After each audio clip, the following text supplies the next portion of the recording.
भगवान हे प्रभु बड़ी मुश्किल से जिंदगी काटी। भगवान बोले क्यों?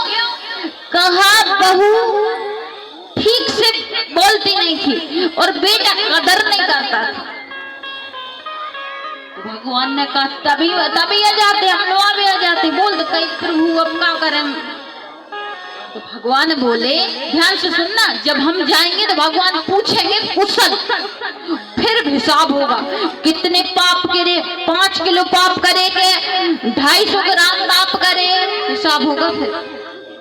अब भगवान ने पूछा अब तुम्हारी कोई इच्छा है?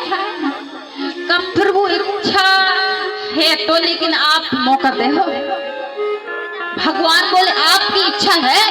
हाँ प्रभु है, एक बार और मुझे मृत्यु लोक में भेज दो, बस एक बार। बस भगवान को दया, करुणामयी कृपामयी श्री राधे दया आ गई उस दीनानाथ को। हमारी आंसुओं पे ऐसे गिड़गिड़ा रहे हैं, रो रहे हैं, प्रभु एक बार भेज दो। भगवान ने कहा एक ही बार भेजेंगे, दोबारा मत बोलना। तो भगवान बोले जा क्यों रहे? अच्छा तुम्हारी जब बम्मों ने बेटों ने तुम्हें दुख दाए फिर भी तुम नहीं आने, फिर भी उतना ही जाओ चार। तो भगवान बोले अब बताओ तुम्हारी इच्छा है काय की? तो कहा भगवान से वो व्यक्ति बोला कि प्रभु मेरी इच्छा ये है कि आप एक बार मुझे मृत्यु लोक में भेज दीजिए। कहा क्या बनकर? कहा चुआ पूरी उम्र हो गई, कमाते कमाते खेती बाड़ी करते करते अच्छी पैदावार हो रही है और ऐसा बंडा ठुको है और मोड़ा इतना आलसी कि दवाई थोड़ी रखे, दवाई नहीं रखे चूहा में तो सांप के बिल्ले और चूहा बहुत चैंट खा ले, बोरों को पूरा नाच पानी खा जे। तो प्रभु जब फसल में बोरों में छल्ली लगी है, चूहा खे है, तो मैं उतना सांप बन कर बैठूं सुबह चूहा है खा जाऊं तो मेरा पेट भरा जाए और बोरों की रक्षा होती रहे। भगवान बोले ठीक है चले जाओ, तुम्हारी इच्छा है। भगवान ने भेजी तो जो बैठो बढ़िया कर गया नाग बन खाए, जो चूहा पोल में बिल में से निकले हो भाई अब जी हो गए बढ़िया खूब अच्छे लंबे चौड़ी कर गया नाग जो बैठो। एक दिन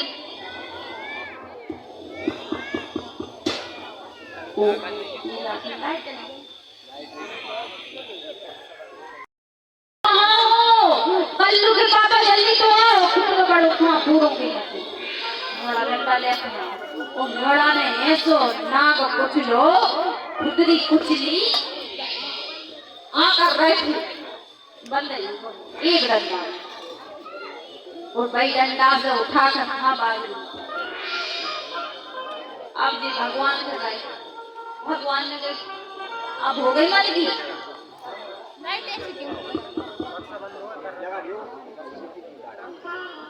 भगवान ने कहा अब हो गई मन की?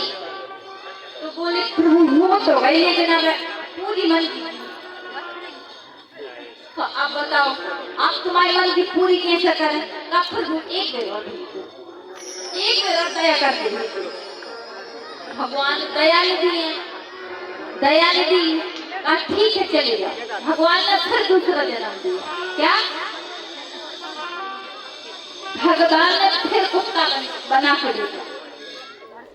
तो कुत्ता बना के भेजे किशोर जी ने कुत्ता, हम सबको मैं बता रहे हैं। तो अब जी कुत्ता बन के बैठे हैं बढ़िया द्वारे के बाहर और पूरी तो फसल में गैया ने पड़े वो की भी देख रहे और घर में दूसरे अगल बगल के कुत्ता नहीं घर में घुसा है वह भी देख रहे।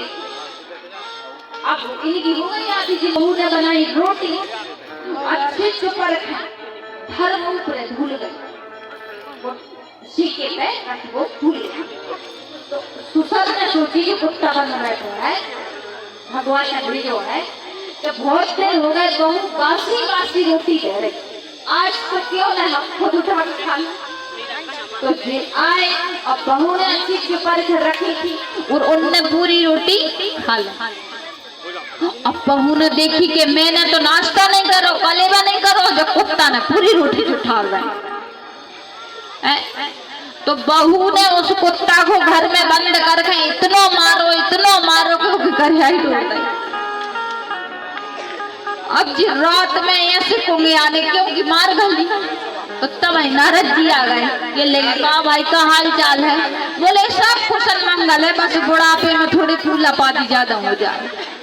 लेकिन जा नहीं बताई कि बहू ने मार गई। मतलब क्या है कि हम इस संसार में जितना भोगेंगे भोग करेंगे। मतलब कि आज पूरी खाई, कल मन करे बेसन की खा ला, परसों मन कर है कि पराठो आलू को पराठो खा ला। ये मन तो मानता ही नहीं है, मन कभी नहीं मारता, मन मांगता ही रहता है। क्या समोसा, जलेबी, कचौड़ी, बर्फी। तो मन को मांगने नहीं देना है, मन को मारना है।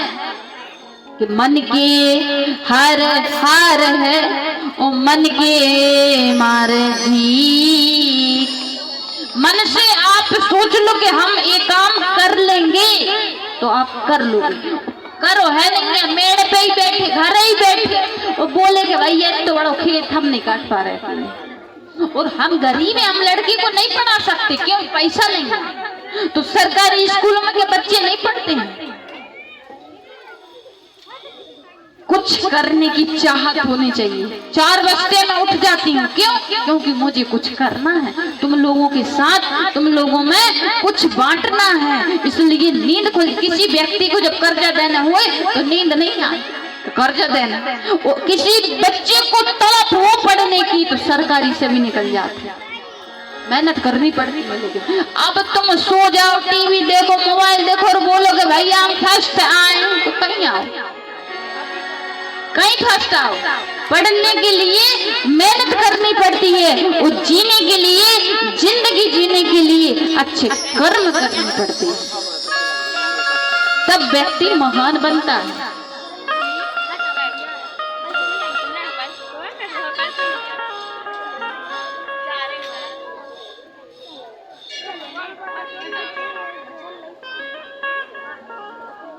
नहीं तर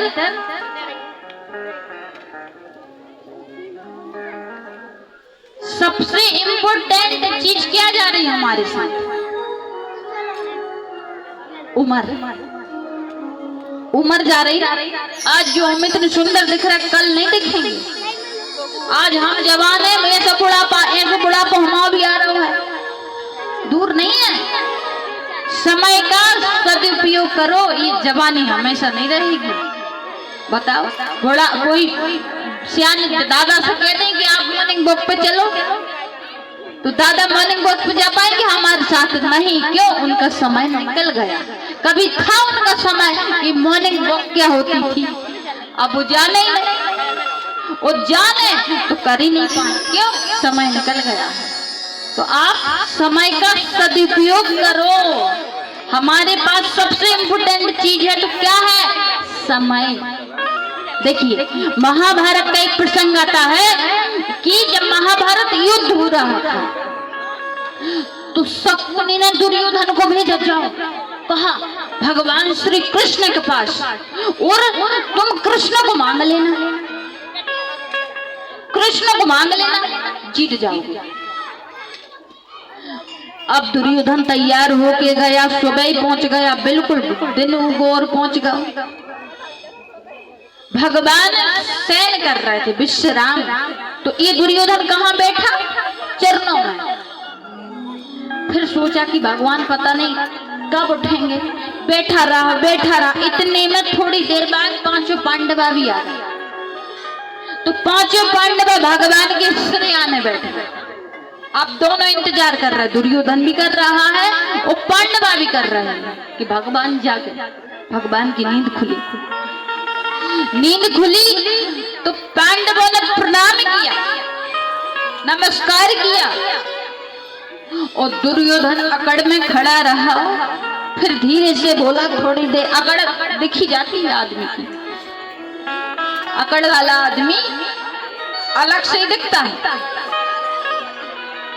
पहचान भी जल्दी हो जाती है उसको, भैया अकड़ वाले कोई है, ये अकड़ वाले, इनके अंदर अकड़ है। समझ गया अकड़ काय की? समझदार के लिए सारे काफी रहता है। अब दुर्योधन ने जयराम जी करा, कहा क्यों आए? भगवान उठे बैठे बोले, आप क्यों आए दोनों? तो दुर्योधन बोला कि हम आपसे कुछ मांगने आए। तो भगवान बोले, मांगिए मांगिए, क्या चाहिए आपको?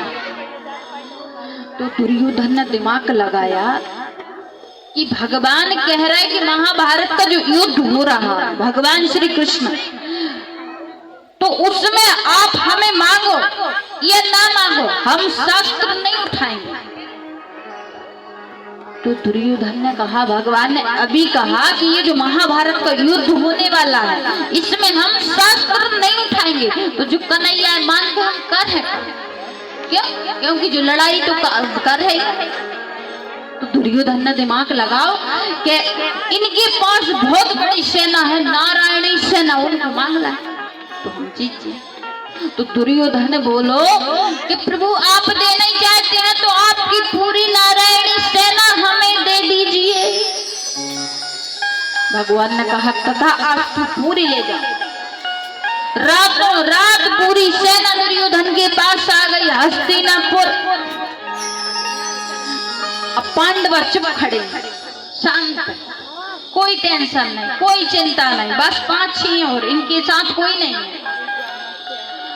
अब भगवान बोले कि जैसे कि दही, दूध है, दूध का दही बनता है, उस दही में से घी निकलता है। तो कहा पांडवों, आपकी आंखों के सामने वो माखन माखन पूरा ले गया दुर्योधन, वो तुम्हारे पास जो मई बचो, अब जब मई को तुम क्या करो?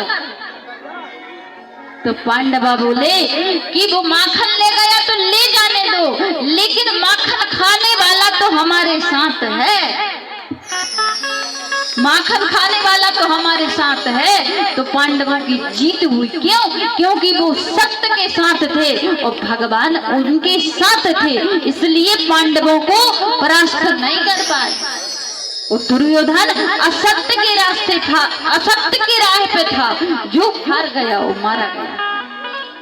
तो सत्य की जीत होती है, सत्य की विजय होती है, लेकिन पहले हमको कुछ करना पड़ता है, हिम्मत करनी पड़ती है, साहस कर लगाना पड़ता, अड़ानी पड़ती है। भैया हाँ, हम भी हैं सुनने वाले, करने वाले हैं ऐसा।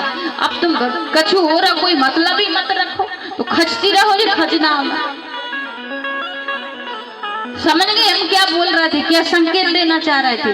मतलब देवी आप कम नहीं हो किसी चीज से, सर्वगुण संपन्न हो, बस कमी है तो शिक्षा और दिमाग की। आप चाहो तो उसी घर को स्वर्ग बना दो, आपके इन हाथों में है, और आप चाहो तो उसी घर को नरक बना दो, आपकी इस जो बाप है और हाथों में है।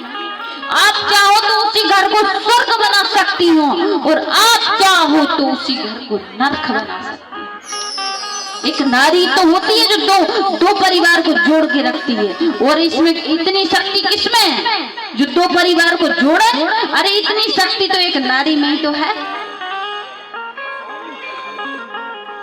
प्यार से खींचती है दोनों परिवारों को, दोनों परिवारों का नाम रोशन करती है। कौन? एक बेटी। जैसे भैया ने कहा था कि बेटी के अंदर यदि शिक्षा होगी तो वो दिमाग, बुद्धि, विवेक से अपने परिवार का पालन पोषण करेगी। पढ़ाया लिखाया नहीं, संस्कार ही नहीं दिए, तो जरा सी लड़ाई हुई और फोन लगा दिया, मम्मी यहाँ माई नहीं बन रही, आपने का बस में बैठे, फिर क्या हुआ? तलाक। एक बड़ी बात तो सुन लो, का सच कह रहे, एक भैया सच्ची घटना है, एक बेटी की नई शादी हुई और उसको मोबाइल होगा फॉरवर्ड, तो इतनी रोई मोबाइल फॉरवर्ड होगा। ये कमी काय की शिक्षा की। अरे तुम मोबाइल के लिए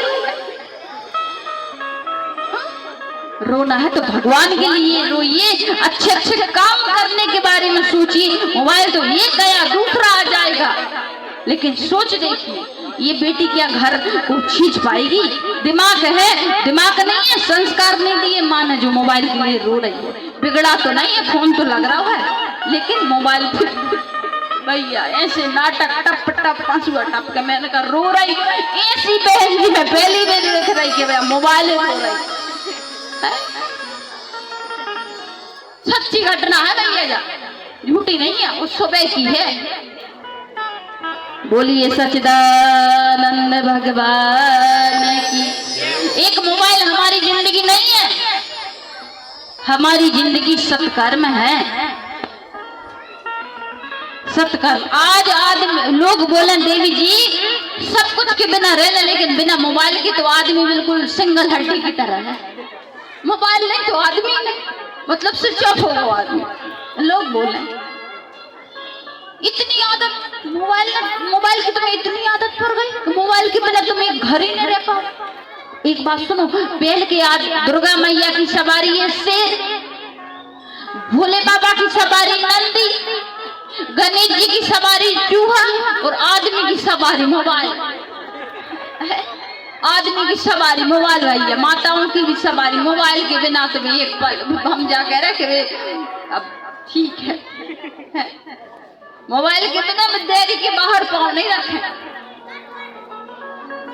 दोनों से कह रहे, एक नहीं, जिम्मेदार है दोनों। इसलिए बच्चों को मोबाइल की आदत बिल्कुल मत डालो। जिस बच्चे को मोबाइल की आदत पड़ गई उसका दिमाग कुंद हो जाएगा, फिर आगे बढ़ने की शक्ति छेड़ हो जाएगी। क्यों? ऐसो के हमारा तो ऐसो ऐसो उसी के भाई दिमाग दौड़ेगा। और जिसे टीवी की आदत नहीं, जिसे मोबाइल की आदत नहीं, उस दादा से पूछना कि हमने अपने जवानी और बुढ़ापो कितने सुकून से निकालो। और तुम मोबाइल की आदत है तो ये जरा सी वीडियो देखी बस कमेंट करो बच्चा, कछु कछु तो कमेंट पे ही लड़क रहे हैं। इसलिए मोबाइल से दूर रहो। क्यों? खराब नहीं है वो, आप उपयोग गलत कर रहे हैं। उसका सही उपयोग आपको करना आ जाए तो अच्छी चीज है, लेकिन तुम अपना समय बर्बाद करती हो मोबाइल, बस झाबा की वीडियो देख रहे, खुद जल रहे और तुम्हारा बैलेंस भी लग रहा, समय भी जा रहा। यदि समय है घर में तो रामायण जी पढ़ो, गीता पढ़ो, तुम्हारी सासू की सेवा में लग जाओ, थोड़ी बहुत अच्छी ज्ञान की बातें सीख लो, या फिर टीवी चालू करके प्रवचन लगा लो, न्यूज सुन लो, अपने भारत में क्या हो रहा पता भी तो चले। लेकिन पिक्चर कोई नाटक का भाव तो आज बा नाटक में राशि वारे गोपी वारे है, एक एक नाटकों के नाम पूछ लो, अब हर कोई से भी पूछ लो बता दे, और पूछ लो महाभारत में का भाव तो कोई एक आधे की कोई बता दे। तो गांधारी की तरह पट्टी मत बांध लेना मेरी मैया, सावधानी। इसके लिए अपने पुत्र के लिए गांधारी ने पट्टी बांध ली थी जब तो दुर्योधन बिगड़ गया। और दूसरी बात, गंगा पुत्र पितामह भीष्म 56 दिन बाणों की सैया पर पड़े रहते। क्यों? कर्मों के कारण। कर्म कौन सा बिगाड़ा था? पितामह भीष्म ने। क्या कारण था जो इतनी बड़ी सजा दी भगवान ने? सुनिए कि जब द्रौपदी जी का चीर हरण हो रहा था, थोड़ी सी झलक बताएंगे हम तो। जब द्रौपदी जी का चीर हरण हो रहा था तो द्रौपदी जी ने सबसे पहले अपनी लाज बचाने के लिए पितामह भीष्म से ही हेल्प मांगी थी। पितामह आप बुजुर्ग हो, आप बड़े हो, आपकी बहू को बहू को निर्वस्त्र कर रहे हैं आपके राज्य में, पितामह मेरी रक्षा करो। तो पितामह ने सिर नीचे कर लिया था, एक शब्द नहीं बोले थे पितामह, वो ललकार देते, शक्तिशाली नहीं थे पितामह भीष्म, ललकार देते, युद्ध भी करते तो कोई उनका सामना नहीं कर पाता, लेकिन चुप रहे। तो उसकी सजा क्या रही कि 56 दिन पड़े रहे फिर बाणों की सैया पर। वो बोले क्यों नहीं? अच्छा पितामह बोले क्यों नहीं, वो भी कारण सुन लो। जब महाभारत का युद्ध समाप्त हो गया और पितामह भीष्म भगवान के धाम जाने लगे, उन्हें वरदान था पितामह भीष्म को कि उन्हें उनकी इच्छा से भी चाहे तो उनकी इच्छा से उनके प्राण जा सकते थे, वरदान था उन्हें। लेकिन उनकी एक आस थी कि जब मेरी अंतिम सांस निकले तो मेरे आंखों के सामने मेरा कन्हैया खड़ा होना चाहिए। तो कन्हैया तो युद्ध में भी देखे विवशताओं में। अब बस थोड़ी सी कथा और इसको पूरी कर दें। अब एक दिन जब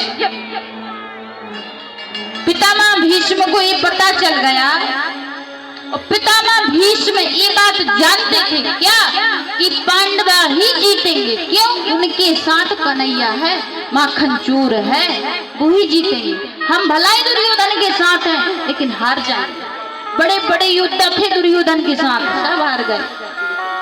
तो जब महाभारत युद्ध आधा हो गया और पांडवों की जीत होने लगी और गंगा पुत्र पितामह भीष्म का अंतिम वो समय आ गया कि भगवान के दर्शन करके भगवान के धाम जा रहे थे, तो बगल में द्रौपदी जी खड़ी थी। तो दो शब्द अपनी बहू से बोले कि अब तुम इस राज्य की रानी बनोगी, और बेटा बहू अच्छे से राज्य करना, ईमानदारी से, सत्य के लिए बोलना। तो द्रौपदी हंस पड़ी, जोर से खिलखिला के हंसी। तो पितामह भीष्म बोले क्यों, क्या बात है? कहा जब मेरी चीर हरण हो रहा था तब तुम्हारा सत्य कहाँ गया, तुम क्यों नहीं बोले? आप उस सत्य को लेके चले। तो पितामह भीष्म बोले कि मैंने दुर्योधन का अन्न खाया था इसलिए मेरी जुबान फटी नहीं, बोलने के लिए होठी मत फटे। कहते हैं जैसा खाओ अन्न ऐसा होए, इसलिए पितामह भीष्म ने दुर्योधन का अन्न खाया था जो उनकी वृद्धि बिगड़ गई थी। उनकी आंखों के सामने पाप हो रहा था, अत्याचार हो रहा था और वो देख रहे थे, बस बोलने की हिम्मत नहीं थी। क्यों? अन्न गलत खाया था तो मन बिगड़ गया। जैसा खाओ अन्न वैसा होए मन, इसलिए जो तुम भोजन बनाती हो अच्छे निर्मल मन से बनाया करो, बड़े भाव से, बड़े प्रेम से। आज मेरे गोविंद आएंगे और खाएंगे और पतिदेव भी खाएंगे, तो जो बड़बड़ाए ना वो भी शांत हो जाए। इस भाव से। लेकिन माताओं की बड़ी आदत, जितनी सी बात दिमाग में आ गई तो आगे खाए ऐसी हाल जा, दूर से देखा जाता है इनके चेहरा पे गुस्सा। नारी तो सहनशीलता है नारी के अंदर, सहनशील बनो।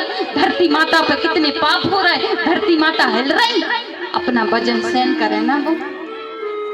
तो आप भी मैया सहनशील बनो, इसी में तुम्हारा सार है और भलाई।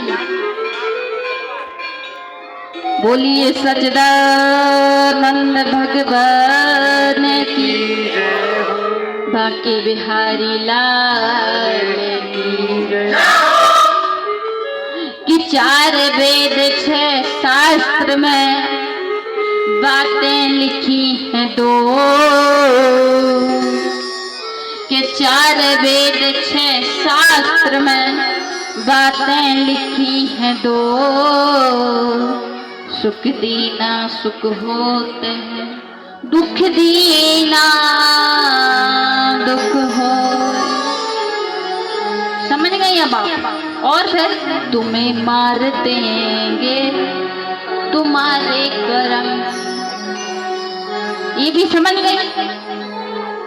बच जाओ, फिर समय है, बदल जाओ, स्वयं को बदल डालो बिल्कुल।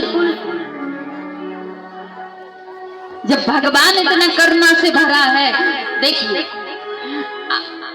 जब इस शरीर का पिता, हमें किसी पिता ने तो उत्पत्ति हुई होगी। मेरी माँ ने मुझे जन्म तो कोई तो मेरी माँ होगी, जड़ बता रही है।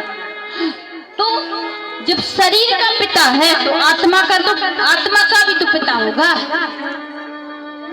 आत्मा का पिता है परमात्मा। तो ये भी तो फिर परमात्मा बैठा। आप सबके अंदर आत्मा नहीं है क्या?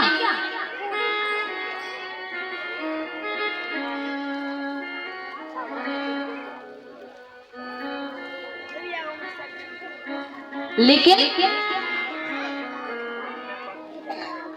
ओ शीरा भी बोलिए सच्चिदानंद भगवान की, बाकी बिहारी लाल की। आज आखिरी दिन की कथा है इसलिए बोल रहे शॉर्ट शॉर्ट शब्द। क्या किसी के काम जो आए पराया दर्द अपनाए उसे भगवान कहते हैं। समझ गए आप? किसी के काम पराया दर्द अपनाए। बोलिए सच्चिदानंद भगवान की, बाकी बिहारी लाल की। देखिए एक और बात बता रहा है, वो दादाजी जो टोपी हिला रहे ना ज्यादा, हाथ ऊंचो करना दादाजी ऊपर दोनों। जी दादा अब मुझ के बैठे नहीं कोई दूसरे फंसा दे, नीचे कर लो। जी दादाजी, इन दादाजी ने मतलब संकल्प ले लिया है कि 20 जनवरी में हम ही आएंगे। ठीक है, मतलब 2023 2024 में तुम तो थे है ना, अगले साल।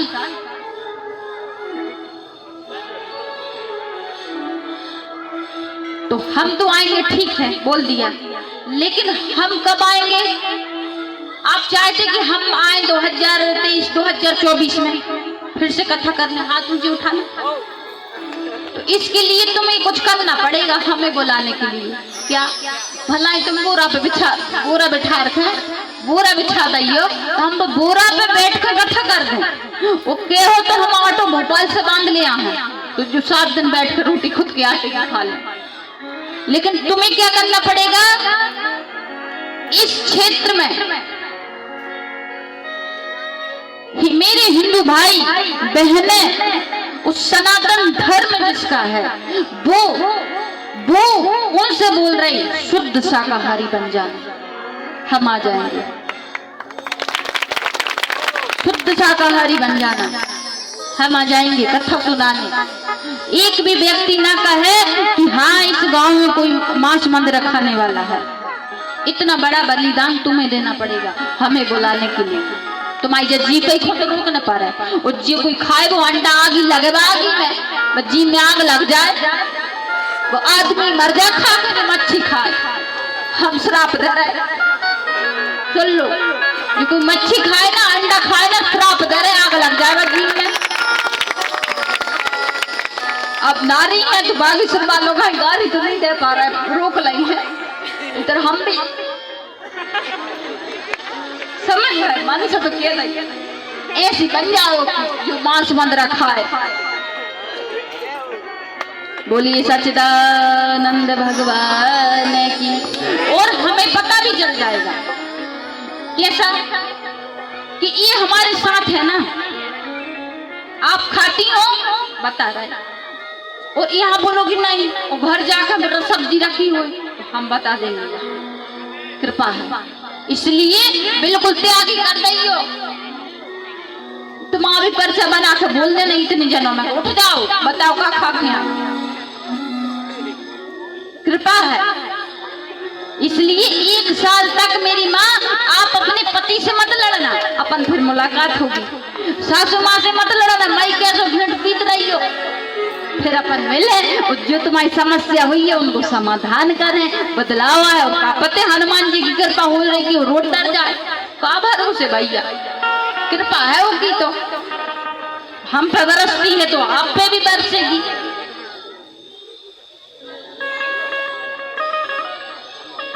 तो आप अपनी बुराई का त्याग करें। आज से तुम्हारी नई साल आ गई, पुराना कैलेंडर उतार के फेंक दियो इतनी पंडाल में, और नव कैलेंडर टांग लियो बिल्कुल सच। और जो जीव में भी कोई गंदी चीज नहीं खाएंगे। अरे कैसे पागल हुए आदमी जो अंडा मच्छी खाए। भगवान ने क्या जलेबी बनाई है, समोसा बनाओ, कड़ी बनाई, मैरी बनाई, दरिया बनाओ, फिर भी आदमी बेखाए मुर्गा है काट कर खा जाए।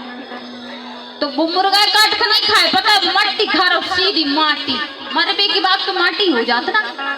तो वो आदमी अंडा नहीं खा रहा, मच्छी नहीं खा, वो खेत की माटी खा रहा, तो उसको क्या बोलेंगे? पागल।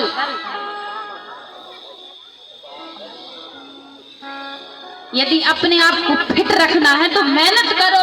अंडा और मच्छी खाने से सेहत नहीं बनती है। किसी को मार के खा जाओ, किस धर्म में लिखा है? अपने हिंदू धर्म में तो नहीं लिखा। वो दिल करता है तुम्हारा कि ये सही है, इस खाने से अमर हो जाओगे क्या तुम? अच्छी मूंग की दाल खाओ, बढ़िया पतली रोटी खाओ, सारी बीमारी भाग जाए। अंडा क्या सो ये सो पेट बड़ा गड़बड़ गड़बड़, भगवान में तो कह रही वो खुदा सत लगे ये कोई अंडा श्राप दे रही नहीं। ये कोई मच्छी खाए तो वो लेटर में बैठो रहे, उठाई ले बाहर।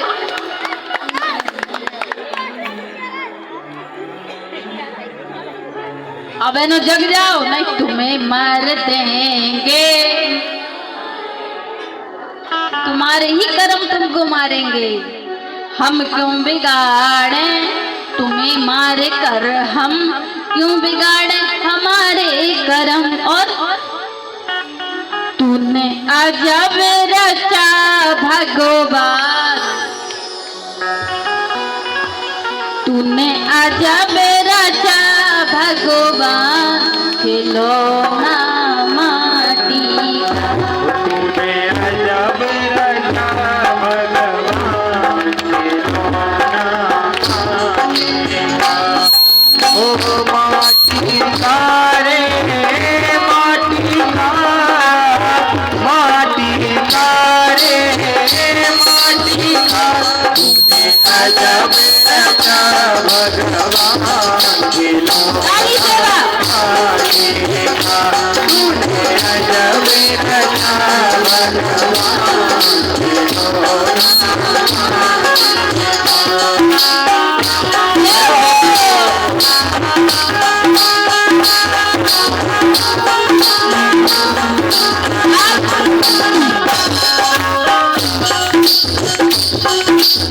कल नहीं बोलेंगे कि भाई ताली बजा लो, आज कह रहे बजा लो, आखिरी दिन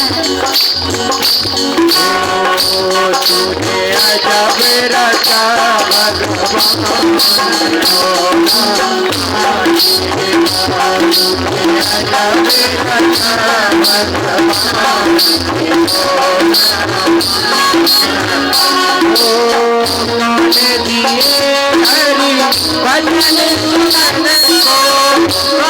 दिए हरि भजन सुनन को, दिए हरि भजन दिए हरि भजन सुनन कौन दिए हरि भजन सुनन, कौन दिए हरि भजन भजन सुनन को, रामा भजन सुनन को, भजन सुनन को, रामा भजन सुनन को। और मुखे से करे